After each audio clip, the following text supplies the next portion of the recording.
Est-ce que tu as déjà eu un ou plusieurs projets en tête et où régulièrement dans ta vie, tu te dis « Ok, un jour ce serait vraiment bien si je pouvais le faire ». Tu sais, ce genre de moment où tu te laisses aller à imaginer ce que ça pourrait donner et où tu te dis que ça pourrait être vraiment génial. Et dans le fond, on sait qu'il y a peu de chances qu'on le fasse vraiment, ce projet. Et ça pour 1000 raisons. Pas assez de temps, d'opportunités, ou même d'envie. Mais ça n'empêche pas qu'à chaque fois qu'on y repense, on se dit « Ce serait vraiment trop bien si je pouvais le faire, ce projet ». Si c'est ton cas, alors bienvenue au club. Pour ma part, le pire, c'est que malgré tous ces projets que je rêvais de faire, je m'investissais quand même dans plein d'autres projets, pour l'église ou pour d'autres gens. Et ça, au final, pour avoir l'impression de ne pas avoir le temps de faire ce qui me tenait vraiment à cœur. On fait des trucs pour les autres, des trucs vraiment cool parfois. Et c'est une bonne chose de le faire. Mais nos projets à nous, ceux qui bouent à l'intérieur, en attendant, eux, ils stagnent. On bosse dessus de temps en temps, parfois même pas mal de temps. Mais on les finalise rarement. Pourquoi on fait ça ? Pourquoi on les finit rarement, ces projets ? Ce que j'ai fini par comprendre, en tout cas pour moi, c'est qu'en fait, on peut pas rater un projet qu'on fait pas. Tant que ce projet c'est une idée dans ta tête, il est super ce projet. Tu rêves de ce que ça donnerait, et puis quand t'en parles autour de toi, les gens te disent que ce serait une super idée, tu te sens bien, t'es encouragé. Parce que tant qu'on le fait pas ce projet, on peut pas être déçu du résultat. Tant qu'on le fait pas, on sait pas si notre idée elle fonctionne vraiment dans le concret. Tant qu'on fait pas, on n'échoue pas. Et aussi incompréhensible que ça puisse être pour certains, cet état d'entre-deux, il a quelque chose de rassurant. Tant qu'on fait pas, on n'échoue pas.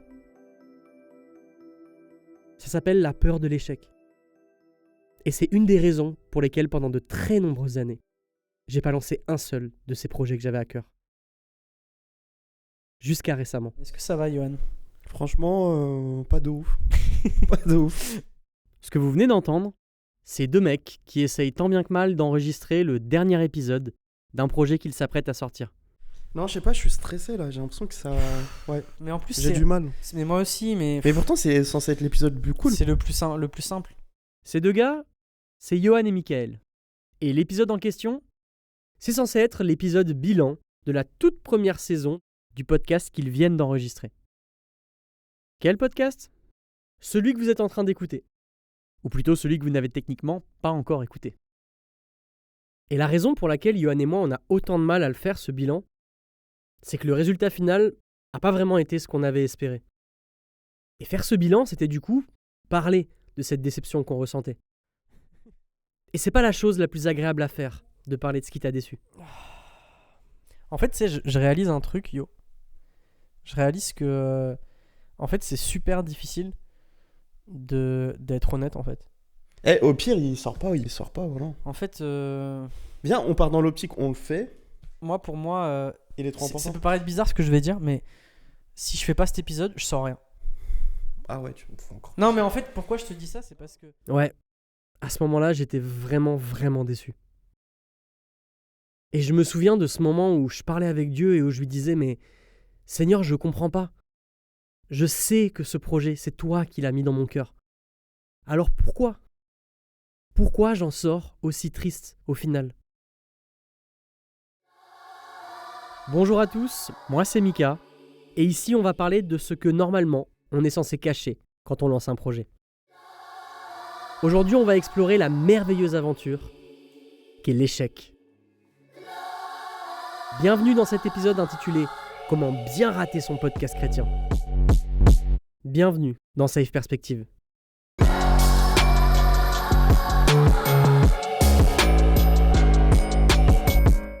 Mais revenons un petit peu en arrière.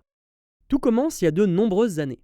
Je suis un jeune créatif et j'ai ce projet dans le cœur depuis longtemps de créer le podcast chrétien de mes rêves. Et j'en parle à mon super buddy Johan en lui disant que j'aimerais énormément le faire avec lui. Et à défaut d'accepter de suite d'être dans le podcast avec moi, et on en reparlera, Johan finit tout de même par accepter de m'aider à clarifier mes idées et à mettre en forme le projet. Alors, Michael, Dis-moi. revenons à nos moutons. Bon, alors, du coup, on en était où ? Je peux toujours pas me connecter, frère, donc ça veut T'es dire... dur, t'es dur. L'extrait que vous venez d'entendre, c'est toujours Johan et moi, mais 1 an et demi avant de lancer le projet. C'était une simple réunion de travail et où tous les deux, justement, on parlait de ce que pourrait être ce fameux podcast. Tu m'as eu. Je peux pas me connecter, donc hop. Comment ça, tu peux pas te connecter? Je t'ai dit pourquoi, arrête de me saouler. Pardon, excuse-moi, je T'es t'aime. méchant. On est sur Safe Perspective. Je vois la perspective, mais je vois pas le safe. Cette réunion, on l'avait enregistrée principalement pour tester le matériel, et du coup pour voir comment ça rendait, mais sans l'idée d'en faire quoi que ce soit un jour. Et en vrai, juste ça. S'enregistrer avec son pote en parlant du projet, clarifier et poser ce truc qui vivait en moi depuis tellement d'années, juste ça, c'était déjà un truc de dingue. Ça devenait concret, quoi. Et en plus, comme à chaque fois que je suis avec Johan, c'était un moment super cool. Le fait est que tu as extrêmement clarifié ton podcast. Même pour toi, tu vois, dans cette journée, on a testé le matériel. Ah oui. Tu as clarifié j'avoue. au maximum ton podcast. Ça, j'avoue que... Franchement, là, il se passe des choses sans même que tu t'en rendes compte. Mais vous, bon, les charismatiques, vous aimez trop voir des C'est trucs vrai que je suis fous, charismatique. fous pour, Excuse-moi d'être charismatique. vous Ah, tu parles de aimez mon... trop, Ah, pardon, excuse-moi. vous aimez trop voir des trucs extraordinaires. Attends, tu parlais de Croire mon... de- Je peux parler en fait. T'es qui? Je peux pas... T'es sur mon podcast en fait. Qu'est-ce que tu veux? Non mais Perspective. quand tu dis t'es charismatique, tu parles pas du mouvement, tu parles de ma personne. Non, surtout pas. Je parle vraiment du mouvement. c'est pour vrai le que coup. je suis très Non, charismatique. vraiment du mouvement. Pour le coup, parce que... Arrête Oh, de- mais frère, oui, c'est toi, c'est même, toi. même Avec ta ton jambe. micro, il te respecte pas. C'est vrai qu'il me respecte pas. Ouais. Pour le dire assez simplement, à ce moment-là, Johan et moi, on le sentait bien. Vraiment. Et même Johan, qui était à la base stressé à l'idée de s'enregistrer, en vrai, même lui, il était pris dans le truc. Bref, le départ semblait plutôt prometteur. On est maintenant au moment des valeurs. Je peux faire une petite parenthèse. Dis-moi. T'es déjà beaucoup plus à l'aise. Ouais, c'est vrai. Ouais, là, je vais faire des vidéos. Là. Faire des vidéos YouTube. Mais là, je sens qu'il a pris goût là. Premier moment où on allume ce micro. J'ai peur. Ça y est, je sais que le micro est là. C'est toute Ce ma n'est vie, ça. même pas une parodie. Et en 2 secondes, frère, t'as pris le lead du podcast. J'ai l'impression, genre, je suis ton invité. Le mec, carrément, il l'a dans la main, le micro. Fais gaffe que je t'efface pas pendant le podcast. Tu sais qu'avec mon charisme, je peux vite prendre de la place. Tu vois. J'espère que ça... Et pourtant, plus d'1 an et demi après, quand les épisodes étaient enfin enregistrés, là, l'enthousiasme, il était plus tout à fait le même. Genre, je comprends pas pourquoi. Est-ce que je suis fait pour faire du podcast en fait, tu vois?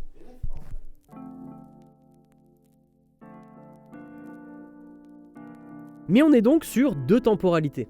Johan et moi avant les enregistrements et Johan et moi après les enregistrements. 2 salles, 2 ambiances. Et justement pour ce bilan, je voulais qu'on réagisse tous les deux à des extraits de cette fameuse session de travail. Et c'est ce qu'on a fait. Là aussi encore, plutôt tant bien que mal. Ce qu'on avait fait, est-ce que ça te dirait, Johan, d'entendre la première chose qu'on a enregistrée quand on a eu le matos la première fois? Avec grand plaisir. Je viens de débrancher le truc. J'en peux plus.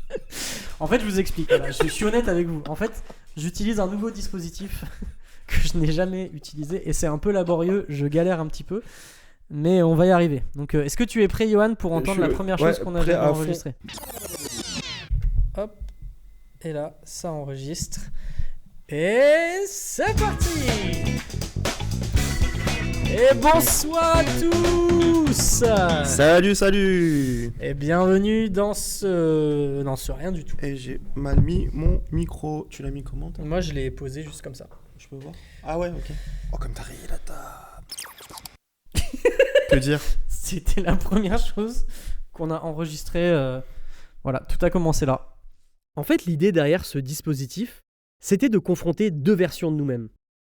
Celle d'avant, plein de rêves et d'espoir, et celle d'après, un peu découragée. Parce qu'on a cette chance d'avoir un enregistrement où on explique ce qu'on voulait et qu'on n'a justement pas eu. Mais du coup, c'était quoi ce qu'on voulait? C'était quoi cette idée de podcast révolutionnaire? C'était quoi la vision de Safe Perspective? Donc on avait défini effectivement ta vision. Donc ta Ouais. vision, la vision du coup de Safe Perspective, était d'élargir les perspectives des chrétiens.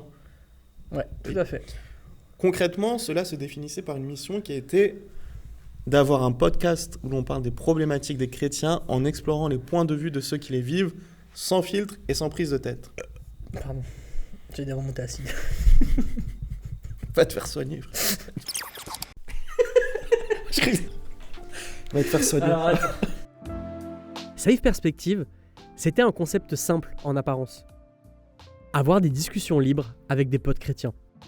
Avec plusieurs concepts, mais où à chaque fois on recevait plusieurs personnes pour parler de leur vécu sur une thématique différente à chaque fois. Ce genre de podcast où on rigole beaucoup, mais où on parle surtout de choses vraies et profondes. En étant parfois d'accord, parfois non, et en tentant d'élargir nos perspectives ensemble. Le tout, et s'agiter, en se vannant beaucoup les uns les autres. Et ce que je voulais, c'était justement quelque chose de pas formaté, une vraie liberté de ton. Quelque chose de drôle et de profond à la fois, et qu'on passe constamment de l'un à l'autre. Et je savais dès le départ que ce serait pas un type d'atmosphère qui serait fait pour tout le monde. Mais moi, c'est ce qui me manquait énormément dans le paysage chrétien. Et quand j'en parle avec Johan, je veux absolument le faire avec lui. Parce qu'en plus d'être quelqu'un que j'aime énormément, c'était aussi un gars qui était parfait pour ce que je voulais. Cependant, réussir à le convaincre de devenir mon co-host, ça a été la première épreuve dans la création de ce podcast. J'ai jamais voulu faire ce truc-là tout seul. Et j'ai galéré à trouver un co-animateur, en fait. Moi, j'ai toujours eu envie que ce soit toi. Et purée, tu m'as fait galérer, en fait. J'ai mis du temps. Bon, après, tu veux savoir pourquoi j'ai mis autant de temps? Bon, Bah, en vrai, en tu fait- le sais, mais pour moi, c'est quelque chose qui t'honore finalement, parce que je me suis dit, c'est un projet important, c'est un projet peut-être qui va prendre de l'ampleur, donc tu vois, je crois en toi finalement, et je voulais pas prendre la chose à la légère. Et après, il y a peut-être ma petite réorientation de doctrine, je ne sais pas, qui a fait que... Mais quand on en a parlé ensemble, en fait, nos visions concordaient bien ensemble, et même finalement d'avoir moi aussi un autre point de vue, rentrer dans ce que tu voulais faire, donc ça m'a motivé Exactement. à dire oui, et de le faire avec toi encore plus. Mais Mais ouais, je voulais pas te donner une réponse à la légère et pas aller dans quelque chose où je me sentirais pas à l'aise et Mais toi mec, aussi. tu sais que t'es allé jusqu'à... pendant qu'on enregistrait, par exemple, ce truc. Ouais. On enregistrait ce truc-là, donc ça veut dire... On allait le faire, là, le podcast. Ouais. Tu me faisais encore galérer en me disant que t'étais pas sûr si tu voulais le faire. Ah, je t'avais pas donné ma réponse définitive. Alors, et j'ai un extrait qui le prouve. J'ai un extrait qui...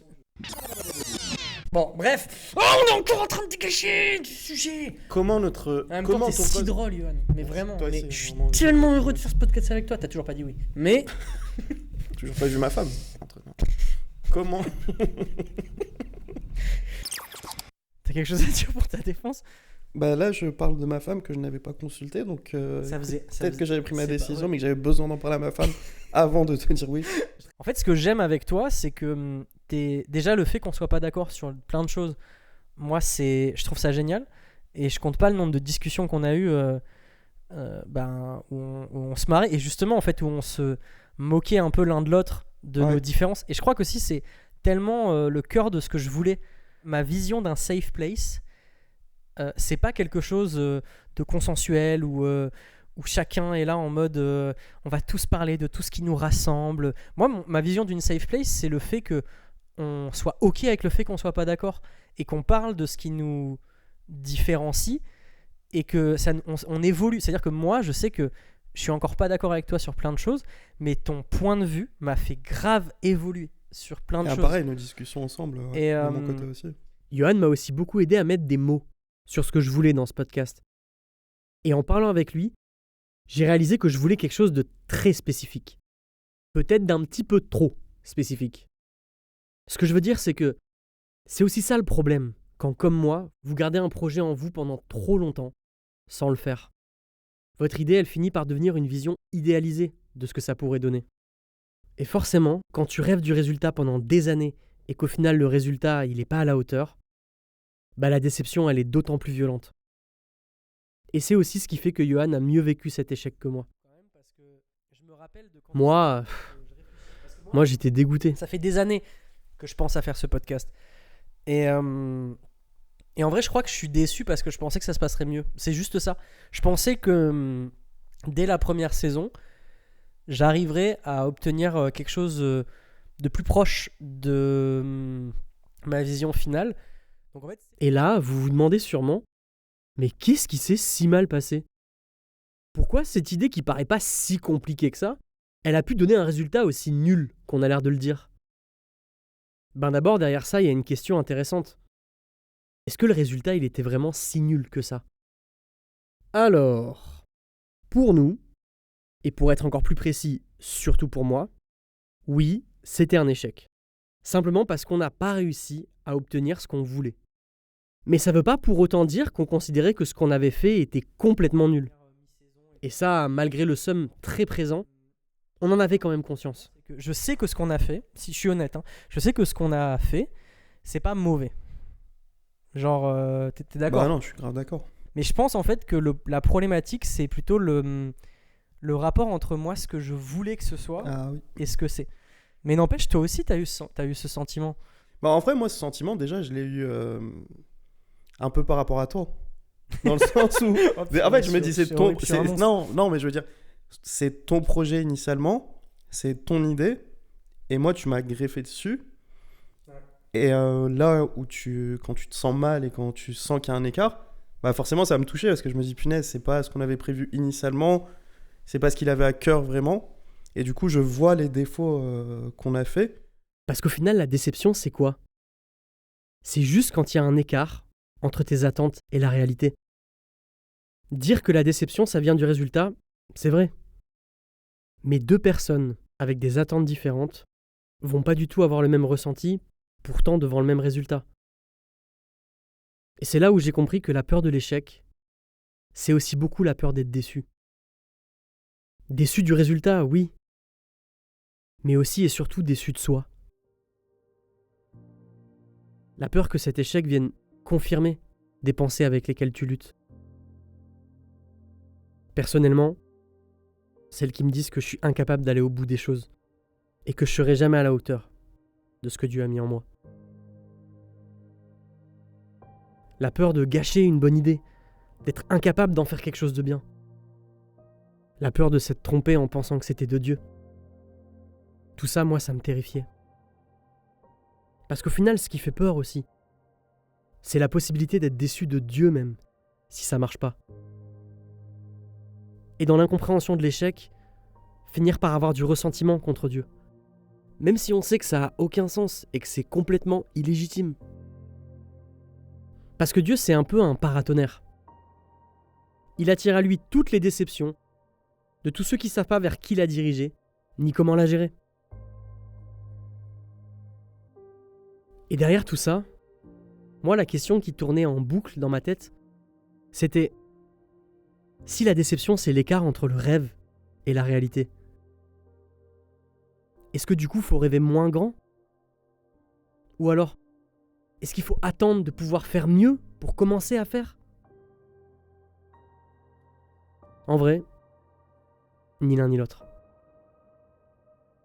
Mais à ce moment-là, j'en savais rien. On était juste un peu perdus. La vérité, c'était que je pensais très naïvement que ce que je voulais, c'était simple. Simplement parce que c'était ce que je vivais, moi, avec mes amis. Mais j'ai très vite réalisé que le vivre, c'est pas du tout la même chose que d'en faire un podcast. Moi, naïf, je pensais qu'il suffisait juste de bien préparer la thématique, inviter nos potes, poser les micros, appuyer sur enregistrer, et puis banco. Mais non. Le poste de animateur, je le trouve horrible. Ouais, c'est vrai que de gérer les blancs... ah oui, et j'ai préparé des versets, des trucs. Vraiment, j'ai beaucoup travaillé. Sur chaque épisode, j'ai beaucoup travaillé. Et en fait, à partir du moment où on lançait l'enregistrement, j'étais tellement stressé que j'ai abandonné toutes mes notes. Ma structure, elle part dans tous les sens. Il y a des épisodes où on est censé faire un jeu, je l'ai fait au milieu de l'épisode. Enfin, ouais, c'est vrai, j'avais pas compris. J'ai tellement paniqué, j'ai tellement lâché ma structure. Et en fait, animer un podcast, c'est pas aussi simple que je le pensais.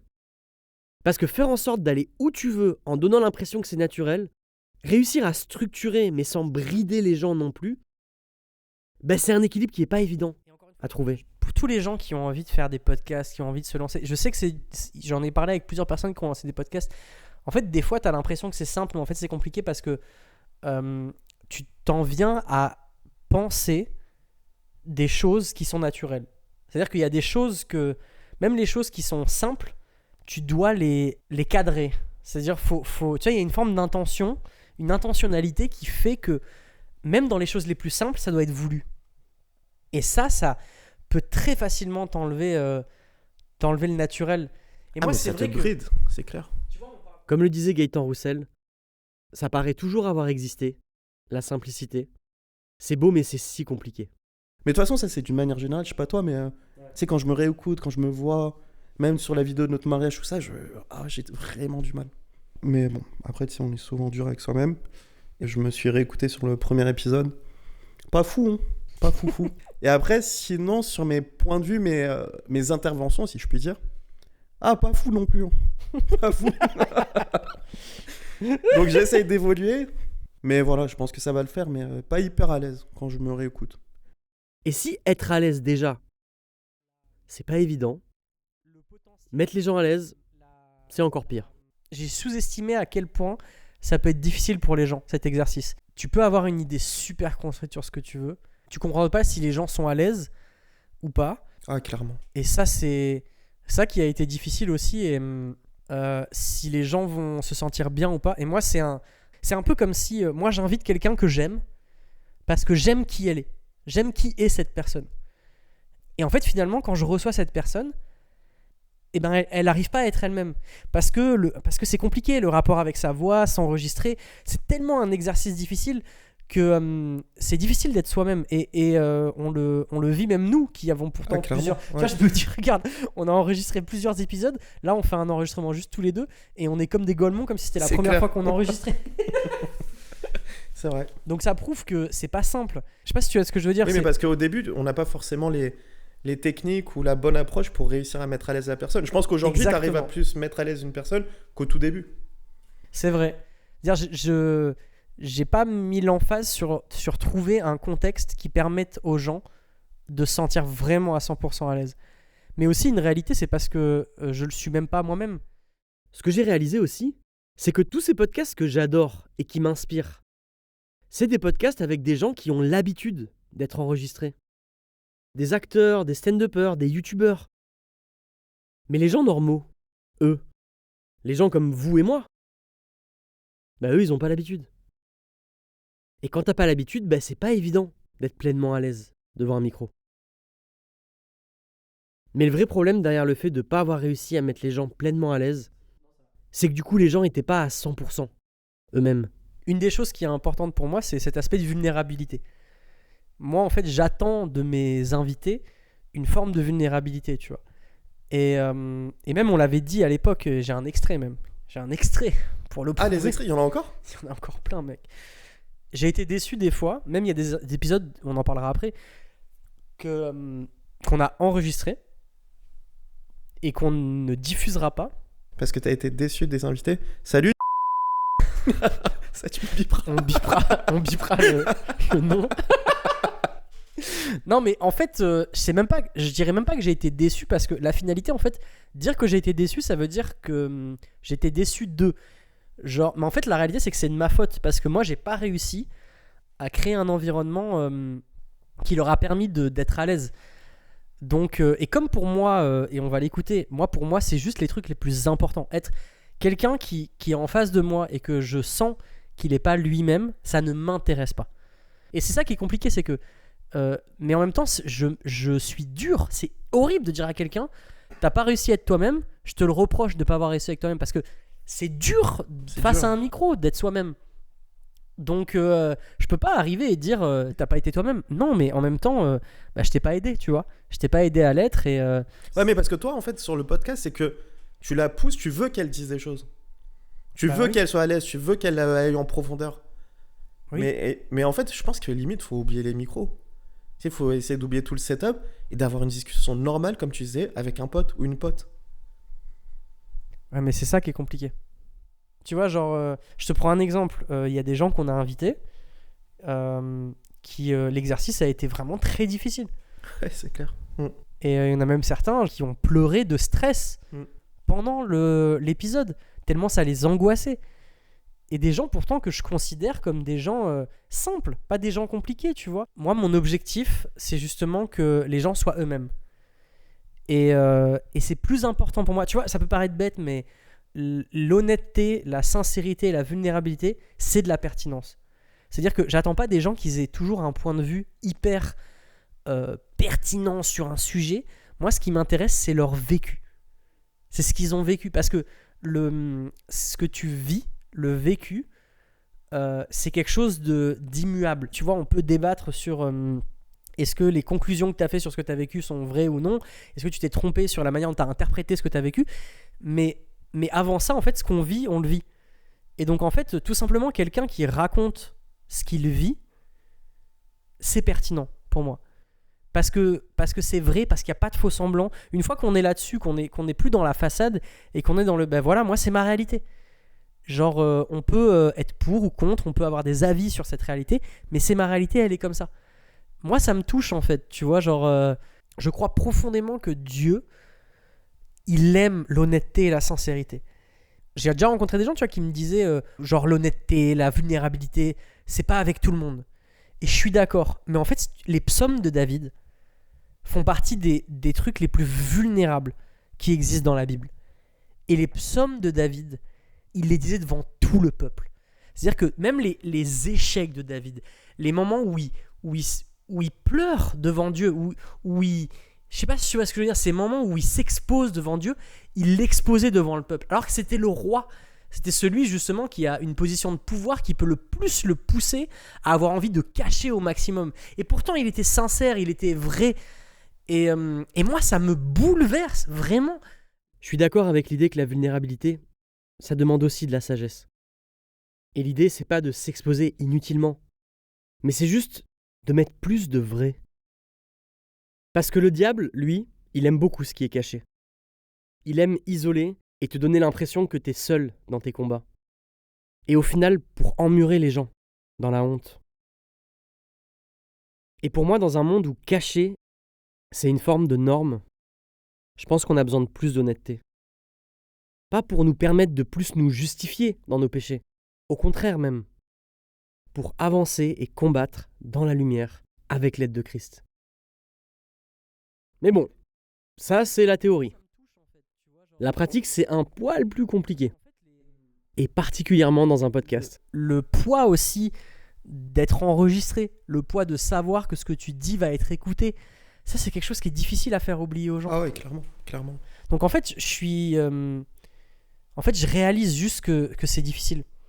Et c'est juste dur en fait de pousser les gens à être eux-mêmes, c'est dur. Et voilà, mais justement, on va écouter le passé. Est-ce que tu es prêt à écouter le passé ? Vas-y, chaud. En fait, ce qui est difficile, c'est que moi, tu parles des... C'est pas le bon. C'est un échec. Mec, la vulnérabilité, tu vois, t'as fait un échec. C'est vrai. Garde-le ça. Je vais garder. Voilà. Voilà. T'es prêt ? Maintenant, c'est le bon. C'est parti. Si on prend sur les valeurs, déjà, la vulnérabilité. La vulnérabilité, c'est une des valeurs principales des gens que je veux avoir. Vulnérabilité et, comment on dit, le fait de ne pas se prendre, de l'autodérision. Donc ça, c'est les trucs super importants pour moi. Vulnérabilité, autodérision. C'est les deux bases de tout ce qui va se passer. Alors, comment tu te situes aujourd'hui par rapport à ce qui a été tourné ? Autodérision, où les gens, on peut se faire des blagues et tout. Ça, je trouve que on s'en est pas trop mal sorti. Ah, ça oui. Ça, dès le début, de toute façon, depuis le premier épisode. Mais ça, c'est aussi de nous, copains. tu vois. Ouais. Non, je pense que sur ça, ça a été plutôt bon. Tu penses ? Ouais, par contre, sur l'aspect profondeur, ouais, maintenant, je comprends ce que tu veux dire. Mais tu vois, genre même... Si l'autodérision, c'est si important à mes yeux, c'est qu'on a beau être là, Johan et moi, à faire un podcast, bah on est loin d'être des experts. Et on n'a jamais voulu se présenter comme tel. On est juste des gars normaux. Et on n'est vraiment pas là pour se faire passer pour les détenteurs de la sacro-sainte vérité. Non, pas du tout. Et c'est pour ça que cette profondeur mêlée à ce ton léger, en plus d'être qui on est, c'est aussi le miroir d'un état d'esprit plus global qui compte pour nous. Le refus de trop se prendre au sérieux. Et ça, dès le départ, c'était important. En fait, il y a vraiment un côté radio libre qui me plaît. Le côté justement où ça peut partir dans tous les sens. Et surtout, en fait, où on se prend pas au sérieux. Moi, je pense, le ton, la tonalité, c'est vraiment le truc qui se différencierait. Et encore une fois, pour redire, quand j'ai commencé à vouloir faire ce podcast, moi, ce que je me suis dit, c'est j'ai envie de faire quelque chose que j'ai envie d'entendre. Pour moi, c'est hyper important d'avoir un truc où les gens ils rentrent dans une atmosphère où c'est pas, on se prend pas méga au sérieux, mais ce qui veut pas dire que ce qu'on dit n'est pas sérieux. Donc moi, ça, c'est un truc que personnellement, je n'ai jamais vu. Et là, vous commencez peut-être à vous dire bah dis donc, Mickaël, ça fait quand même beaucoup de choses que tu voulais dans ton petit podcast là. Et en vrai, c'est pas faux. Parce qu'en plus de vouloir quelque chose d'authentique et de profond, je voulais aussi qu'on parle de sujets dont on parle peu, je voulais qu'on explore des points de vue différents, je voulais qu'on se marre aussi, mais sans non plus oublier le fait de pouvoir aller sur quelque chose de touchant, d'émouvant même. Oui, je voulais beaucoup de choses. Et comme l'aurait dit un célèbre philosophe du 21e siècle... Ça fait beaucoup là, non ? Eh oui. C'était sans doute un petit peu ambitieux de croire qu'on allait réussir à tout mettre, et en plus de manière équilibrée, et ça du premier coup. En fait, ce qui est difficile, c'est que ce que je voulais, moi, comme type de podcast, c'était un truc tellement spécifique et tellement complexe, parce que je voulais un truc où un mélange entre du divertissement et de l'exhortation, en fait. Et en fait, j'ai réalisé que les deux demandent des choses différentes. Toi, en fait, je pense que là où c'est dur, c'est que tu veux amener les gens dans ce côté divertissant et en même temps encourageant, enfin, de rentrer dans la profondeur. Mais sauf que tu essayes de... Enfin, t'essayes de l'amener sur un laps de temps, donc ça devient compliqué. Mais en fait, ce qu'on avait dit la dernière fois, c'est que t'es toi-même, en fait, ce mélange. Toi, Mika, de divertissant et de profondeur. T'es autant dans la forme où on peut grave rigoler, mais tu peux aller aussi très loin dans la profondeur, on peut se confier et s'encourager énormément. Mais en fait, je pense qu'il y a une grosse partie où il faut que tu arrives à juste être toi, tout en structurant le podcast. Et je pense que ça va finir par le faire, mais ça demande, oui, je pense, des réajustements sur le contexte, sur la mise en forme, sur mettre à l'aise les gens, mais sans trop le forcer. Je pense qu'on a besoin de plus de naturel pour retrouver la safe perspective. Mais tu sais, là, quand tu parles, je pense que nous, on n'a pas été assez vulnérables. Parce que je réfléchis, quand tu m'as dit, oui, il n'y a pas eu de moment où une personne s'est livrée, tout ça. Mais est-ce que nous-mêmes, à un moment donné, on l'a fait ? Mais je trouve que nous, on a poussé les gens à être vulnérables, mais nous, on ne l'a pas vraiment été. Ce qui n'a pas forcément créé des conditions pour qu'ils le soient. C'est pas évident de prendre du recul. Et c'est là où avoir Yohan avec moi, ça a vraiment été salutaire. Parce qu'il a été celui qui m'a aidé à prendre du recul quand moi j'avais du mal. Et même au-delà de ça, il a vraiment été une source d'équilibre dans ce podcast.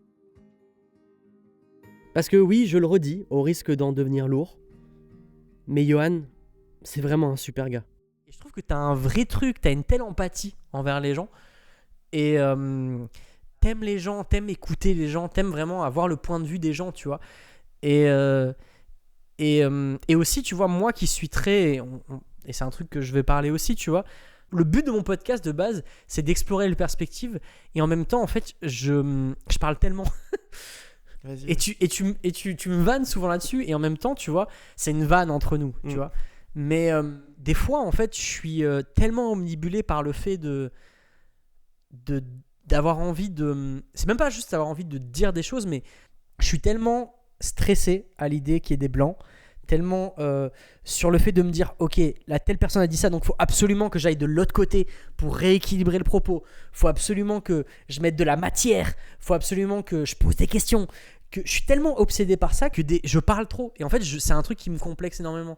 Quand je m'entends, je m'insupporte parce que je trouve que je suis trop présent, je coupe les gens, mais j'ai besoin de toi aussi pour m'aider à ce niveau-là, tu vois. Et n'hésite pas, tu vois. Encore une fois, tu vois, de me couper et de des fois être... Ouais. Il y a des moments où où je me dis purée, je parle trop. Et là, je panique et je fais ouais, Yohan, prends la suite. Et là, tu me fais non, garde mec, tu sais le que des truc. fois, je le vois dans ton regard. Genre, je vois des moments où t'es... Genre, ça va pas de fou. Et genre, t'as besoin, je sais pas, tu te tends une perche, j'ai un truc. Et je sais pas quoi faire sur le coup. Du coup, soit je te laisse rebondir tout seul, je te laisse, frérot. Récemment, il y a un épisode où, je sais pas, j'étais en train d'expliquer un truc, et d'un coup, je sais pas, j'ai paniqué, je fais Yohan, prends la suite. Et tu m'as dit, bah non, en fait. Et en fait, le pire, c'est que t'avais raison. C'était pas, là, sur ce truc-là, c'était pas pertinent. Ouais. Mais j'ai comme paniqué. Je me suis dit, il faut que. J'ai trop parlé, il faut que Yohan parle. Et là, tu m'as dit, à juste titre, tu m'as dit, bah en fait, non, je suis pas le mieux placé pour expliquer ce truc-là. Genre, explique-toi.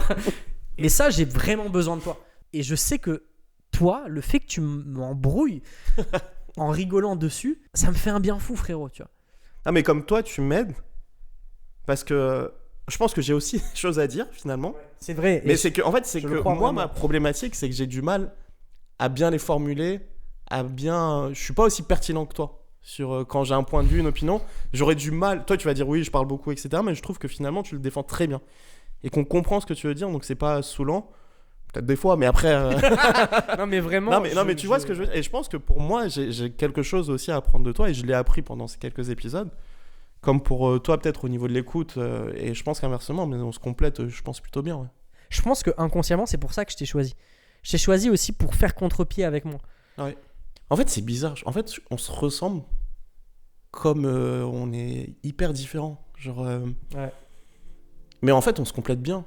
Et je trouve que ça amène une bonne atmosphère auprès des gens. Et d'ailleurs, ce qui fait que cet épisode bilan, qui donc logiquement devait arriver en fin de saison, est finalement devenu le premier épisode que vous êtes en train d'écouter, c'est une petite phrase toute simple de Yohan pendant qu'on parlait. Une simple phrase, mais qui a résonné en moi. Franchement, ça me touche ce que tu me dis. Et là, tu t'es livré, hein. Là, je me suis livré. Mais là, on promet cet épisode. Ça pose l'atmosphère.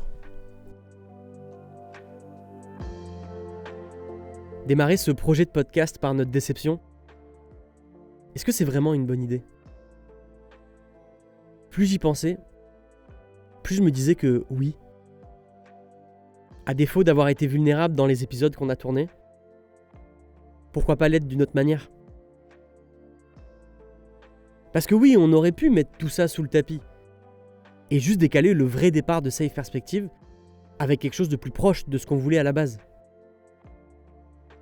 Mais derrière cette énième envie de pas faire comme tout le monde, il y avait surtout l'envie de pas juste dire des choses, mais d'incarner ce qu'on voulait voir.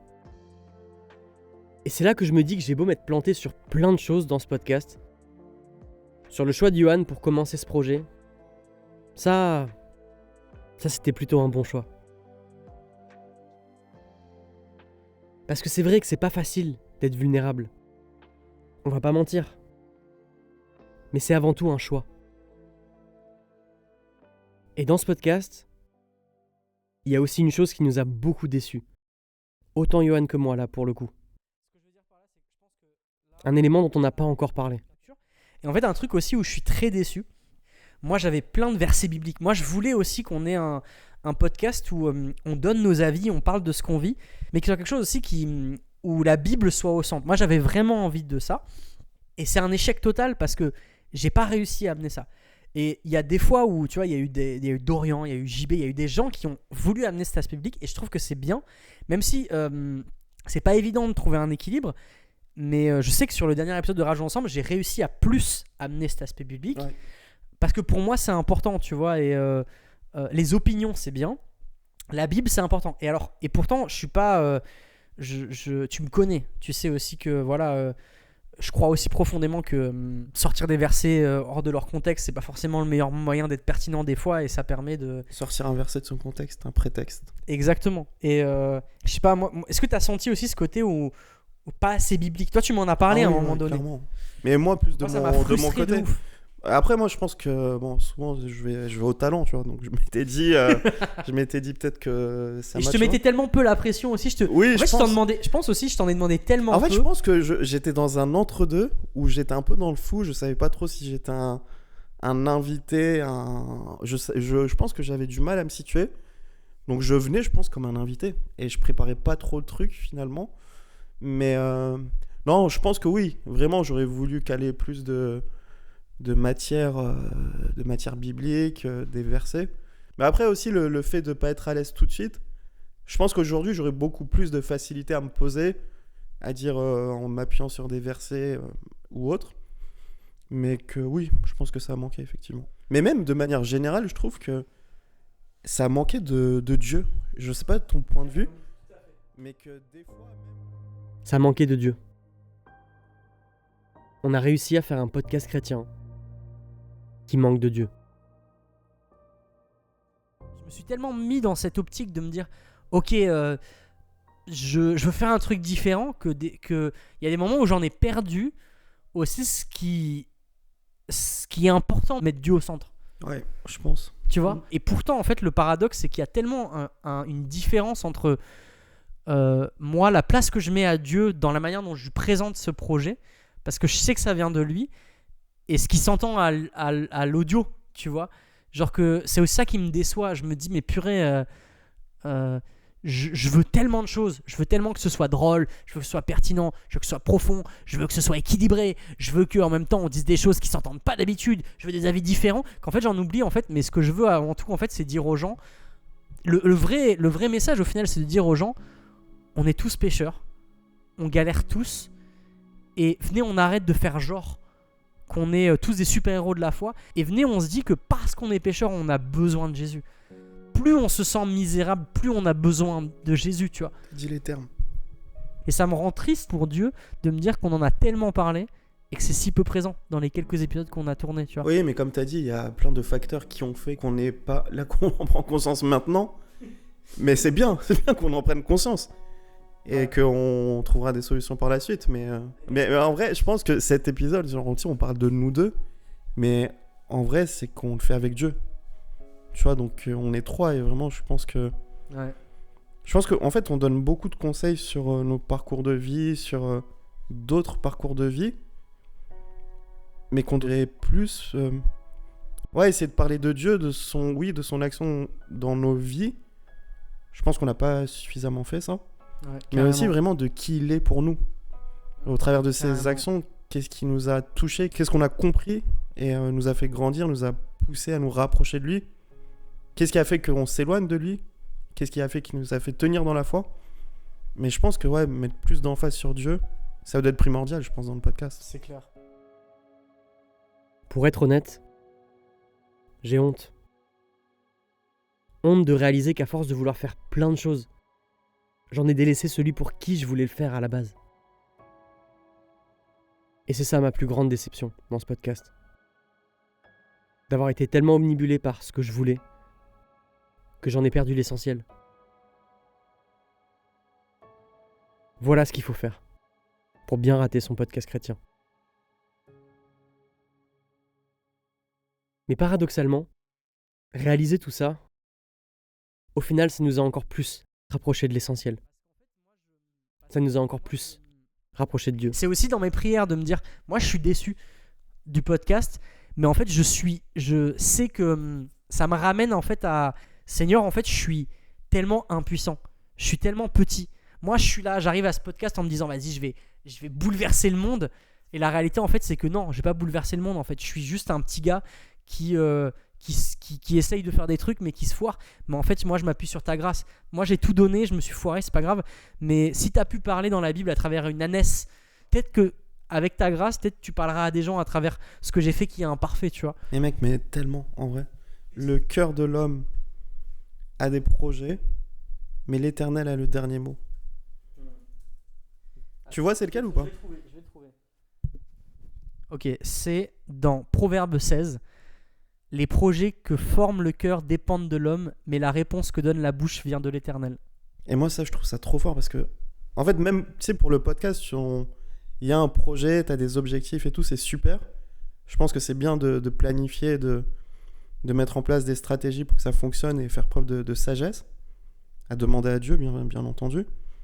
Mais que des fois, combien de fois je me suis senti genre pas bon, tu sais, avec les autres, ou de me dire bah là j'ai mal fait, j'aurais pas dû dire ça, j'aurais pas dû répondre ça, j'aurais pas dû faire ça. Et tu sais, tu croules sous la culpabilité, tu te dis mais je suis un mauvais chrétien, je suis un mauvais disciple, tu vois, un mauvais fils. Mais finalement, après, t'as des retours, il se passe un truc où tu vois que la personne, elle a été encouragée. Et tu te dis, mais comment c'est possible, tu vois? comment, genre avec ce que j'ai fait, c'est possible que la personne puisse être touchée, qu'elle n'ait pu voir de l'amour et qu'elle ait pu être interpellée, mais en vrai, il se passe des choses au-delà de nous. Donc c'est pour ça que moi, je comprends que tu sois déçu sur ton podcast, mais en même temps, ouais, je suis sûr qu'il va se passer des choses, peut-être qu'on ne le verra pas. Ouais. Et peut-être C'est qu'ils vont vrai, pas t'as se raison. manifester tout de suite. Mais ouais, des fois, ça nous dépasse. Et c'est pour ça que je pense que c'est bien de continuer ce podcast, d'en retenir les erreurs, mais et de faire en sorte de s'améliorer tout le temps, mais que vraiment Dieu, il est au contrôle. Et que, tu vois, vraiment, il gère et c'est lui qui a le dernier mot. Il y a une vraie ironie derrière cette histoire. C'est que pendant des années, j'ai pas voulu faire parce que j'avais peur de l'échec. Et quand finalement j'arrive à passer au-dessus et à me lancer quand même, il m'arrive exactement ce pourquoi je voulais pas le faire à la base. L'échec. C'est terrible. Et aujourd'hui, je comprends que j'avais rien compris en fait.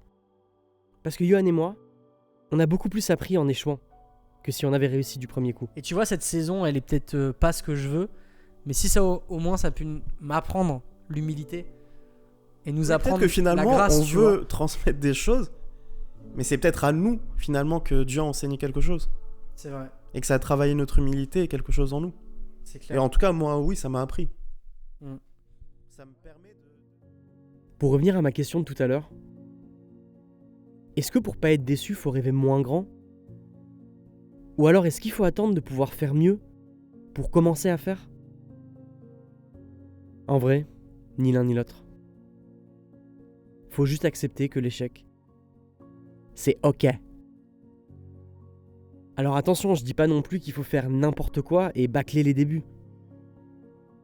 Mais je dis juste que vivre l'échec, ça permet ensuite de faire mieux. Contrairement à quand on fait pas. Et sans faire dans le développement personnel un petit peu poussif avec lequel Yohan a tant de mal, je crois qu'on doit juste comprendre que l'échec, c'est une étape vers la réussite. Et que si t'es capable de te remettre en question, quand t'échoues, tu reviens pas en arrière. Au contraire même. Tu te rapproches du but. Et d'autant plus avec Dieu. Parce qu'il aime construire des châteaux à partir de nos ruines. Parce que contrairement à nous, pour Dieu, le cheminement c'est aussi important que le résultat. Alors les gars, les filles, venez, on fait. Venez, on arrête de pas faire ce qu'on a à cœur parce qu'on a peur de pas réussir à le faire. Venez, on essaye. Venez, on se plante même. Mais venez, on apprend. Alors oui, il faut de la sagesse. Faut bien s'entourer. Faut écouter les conseils. Faut prier. Mais s'il vous plaît, trop de gens parfois confondent la sagesse et la peur. Au final de toute cette première saison, vous entendrez qu'un seul épisode, en plus de celui-ci. Le dernier qu'on a enregistré. Il est pas parfait, mais c'est celui qui se rapproche le plus de ce qu'on voulait à la base. Et c'est même pas un épisode classique en fait, mais bon, vous verrez par vous-même. Et peut-être que certains d'entre vous trouvent ça dommage qu'on sorte pas les épisodes tels quels, après tout ce discours autour de l'acceptation de l'échec. Mais il y a une différence entre assumer l'échec et gâcher des thématiques qui pourraient être plus tard mieux exploitées qu'avec deux gugus fragiles pas à l'aise qui débutent et qui s'effondrent sous la pression.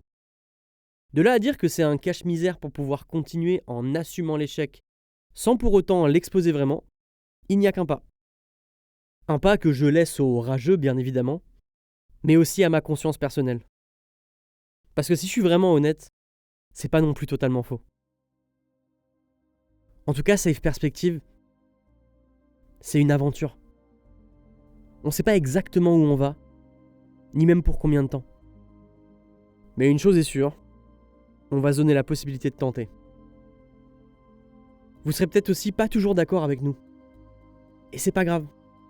Il y a même des chances qu'avec le temps, nous-mêmes on soit plus en accord avec des choses qu'on avait dit plus tôt. Parce que explorer les perspectives, c'est aussi se risquer à potentiellement changer d'avis. Et ça, autant Yohan que moi, ça nous fait pas peur. Et vous ? Et en parlant de Johan, il y a aussi des chances qu'il reste pas ad vitam aeternam avec moi dans le podcast. Ça aussi, on n'en sait rien. Et ça aussi, on le savait depuis le début. Je te le dis, et je le dis devant les millions d'auditeurs Milliards. et les milliards d'auditeurs. Je sais pas si tu seras le co-host de toutes les futures saisons. Moi, j'aimerais, je te dis honnêtement, moi, je rêverais que tu le sois. Mais la vie fait que c'est pas toujours possible. Il y a des choses qui font que. Et si demain tu me dis, frère, j'arrête, je t'en voudrais jamais. Parce que t'as toujours été honnête avec moi. Tu m'as jamais dit, mec, je serai avec toi pour toujours, tu vois. Non, mais en fait, pour moi, comparé à avant où j'avais des appréhensions, des craintes, je pense que ces quelques épisodes, ça m'a rassuré sur la direction du podcast, sur ses failles aussi. Mais en même temps, moi, ça m'a touché en me disant, oui, je peux aider aussi Mika. Et toi, en plus, c'est un besoin, finalement, donc ça tombe plutôt bien. Après, oui, c'est vrai que demain, on sait pas de quoi la vie est faite et on sait pas où on sera. Mais j'ai l'impression que là, je te donne une réponse, frérot, et qu'après ça, tu sais que ça, j'ai un problème avec ça. Oui, alors, J'ai un non, mais problème avec l'engagement dans mec, le sens où... Mais aucune vraiment, pression. je te donne mon impression. Donc, en fait, moi, j'ai aimé. En fait, même au-delà, finalement, mais ça revient toujours à la quête, tu vois, et au cheminement, même au-delà des épisodes qui ont été tournés, je trouve que les moments qu'on a passés ensemble, où on a parlé du podcast et autres, bah, pour moi, c'était l'occasion de se retrouver. Parce que finalement, j'ai l'impression Non, que mais ça c'est fait un vraiment moment... vrai, ouais. Parce que t'étais à Paris et après t'es revenu. Bah, en fait, je trouve que ça a été comme une excuse pour se retrouver. C'est vrai. Et en fait, limite, je crois que c'est peut-être ça que j'ai plus kiffé. Des préparatifs, de discuter, oui, des podcasts, de finalement échanger nos points de vue, même de travailler ensemble. Je trouve que c'était cool. Donc, ouais. Une chose qui est sûre, c'est que même si tu n'es pas le co-host qui va me suivre plus tard, j'aurais jamais voulu commencer avec quelqu'un d'autre que toi. Et ça, c'est Tu une veux faire certitude. chialer ou quoi? Non, mais je te l'ai dit 1000 fois. Je te l'ai dit plein de fois. Même si on sait pas totalement où on va, une chose est sûre et elle l'a toujours été. C'est que derrière l'envie de casser un petit peu les codes, il y a surtout l'envie qu'on puisse avancer ensemble. C'est vrai, en fait, je veux parler de trucs un peu dont on parle pas, tu vois. Moi, il y a un truc de sortir du cadre, je trouve. Ouais, Il y a carrément. Mais en vraiment même un temps, truc et en fait, c'est vrai, et en même temps, en fait, c'est faux, parce que je veux pas être un dissident. Et c'est un truc aussi qui est très important pour moi et qui est justement en opposition avec beaucoup de podcasts de déconstruction chrétienne. C'est que moi, je veux pas dire aux gens, il y a des problèmes, cassez-vous. Moi, je veux dire aux gens, justement, vous pouvez pas changer les autres, changez-vous, vous. Donc ça veut dire, dans l'église, il y a des trucs qui nous dérangent. On peut pas changer les autres, mais on peut se changer soi. Par exemple, dans le podcast qui parlera des problèmes de l'église, j'ai envie de parler des problèmes de l'église, mais j'ai envie aussi de défendre l'église. C'est-à-dire de dire, l'église, il y a un moment donné où si dans chaque église où tu es, il y a un problème, tu te casses, tu ne trouveras jamais d'église, frère. Faut se battre aussi pour ce qui est important, tu vois. Donc je veux pas être c'est pour ça que je veux vraiment pas éloigner les gens. Au contraire, en fait, je veux pousser les gens à se remettre en question eux-mêmes avant de remettre en question les autres. Et je suis pas parfait, et on n'est pas parfait. C'est comme ça en fait qu'on grandit, c'est en faisant des erreurs et tout. Donc, en fait, un truc que je dis souvent à Tim, c'est moi je veux me battre pour, je veux pas me battre contre. Et je veux en fait que les gens ils trouvent des raisons pour se battre pour. Et en fait, au final, au lieu de se battre contre les gens, on se bat pour quelque chose en quoi on croit. Je veux que la remise en question soit une remise en question qui pousse à se battre plus et pas à rage quitte, tu vois. Non, ouais, le podcast, on se remet en question pour avancer ensemble dans la vie chrétienne. Ouais. Malgré nos différences. Malgré nos différences. Ce qui est marrant, c'est que, en vrai, on sait même pas si la prochaine saison sera vraiment meilleure. On espère que oui, hein. Mais on sait pas. Mais vous savez quoi ? On va essayer quand même. Et je le redis, si ce podcast il est pas pour vous, c'est pas grave. Si entendre des potes chrétiens se vanner entre eux, ça vous met mal à l'aise, passez votre chemin. C'est ok. Parce que la diversité dans le paysage chrétien, c'est pas une mauvaise chose, hein. Il faut de la diversité. Et vous qui êtes en train de nous écouter là, au moins maintenant vous pourrez pas dire que vous saviez pas dans quoi vous vous embarquiez. Paul disait dans l'Épître aux Romains, chapitre 5 et verset 3, « Bien plus nous glorifions, même nos détresses, sachant que la détresse produit la persévérance, la victoire dans l'épreuve, et cette victoire, l'espérance. »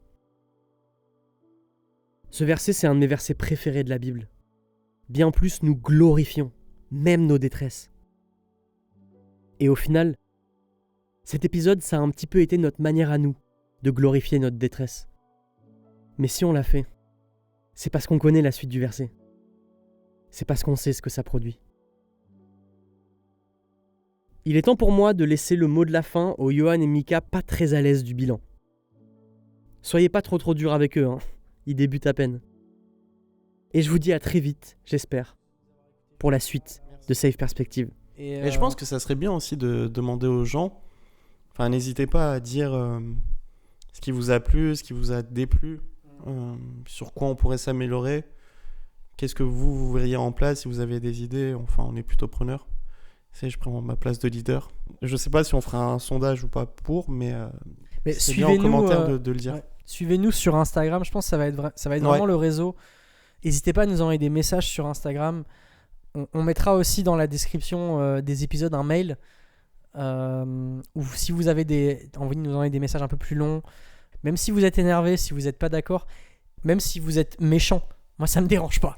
Mais en tout cas, c'est le début vraiment d'une aventure.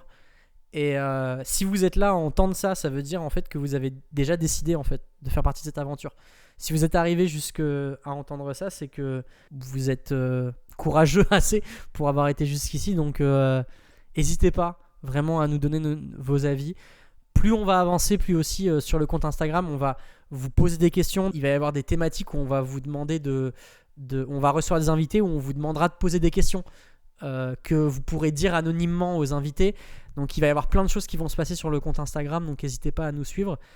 Et voilà, si vous avez des trucs plus longs, l'adresse mail.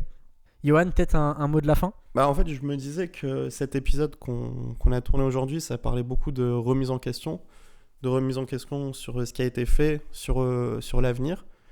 Et c'est plutôt cool, donc j'espère qu'on continuera dans cette lancée et que ça pourra aussi créer des remises en question chez d'autres pour en fait plus d'humilité. Et je pense que c'est ça aussi qui nous permet d'être peut-être plus proche de Dieu, plus l'aimer et plus aimer les autres. Donc ouais. Merci Johan. Et bonne soirée à tous. Bonne soirée. Allez, ciao.